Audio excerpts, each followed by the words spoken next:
I often get asked questions why I've got so many different size tubes. Well, you want the right tool for the right job. Each one of these tubes I have here, each one has a purpose. You know, you've got the tiny tube right here. You've got the 2 3/4 double dip. They're totally different in the water, just like the 3.5 inch double dip and the 3.5 finesse are different. Biggest difference is these float up, these don't. They're salt impregnated. Next step is the right hook.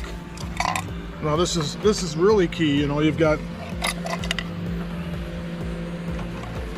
all different sizes of hooks. These are all 3/16. Okay, I've got a 3/0, a 2/0, and a 1/0. Each one is designed to fit each tube. Like this one here is a 3/0. This is designed to either use for the 3.5 finesse tube or the 3.5 inch double dip tube.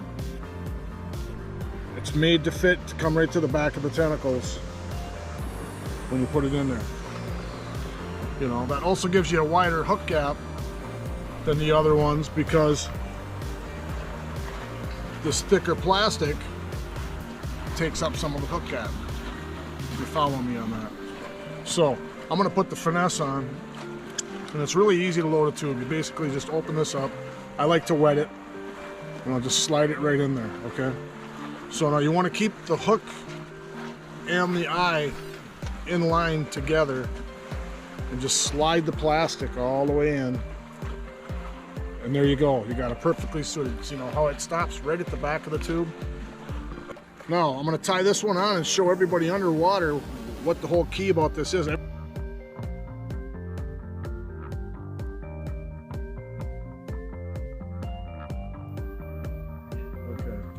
so we're back.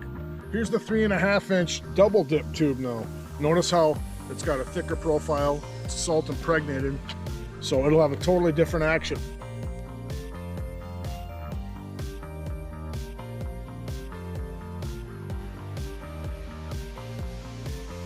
Hook change alert. Here's the 2 3/4 original tube. Okay, this is the 2/0 hook. This hook is absolutely perfect size for this presentation and for this size tube. It's a little bit too short for a 3.5 inch. Like I said, you can put it in there, but it changes the action of the bait.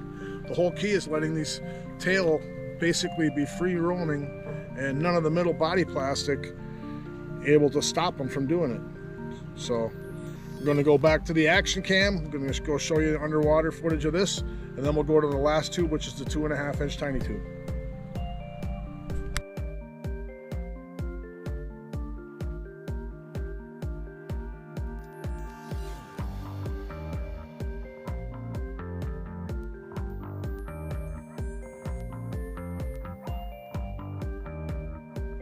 Last but certainly not least is the 2.5 finesse tube. I came up with this tube myself, and I wanted something very small. And if you watched my pictures on Instagram or on Facebook, you see the match the hatch that you're feeding on. They're 2 to 2.5 inches long, which this mimics it perfect.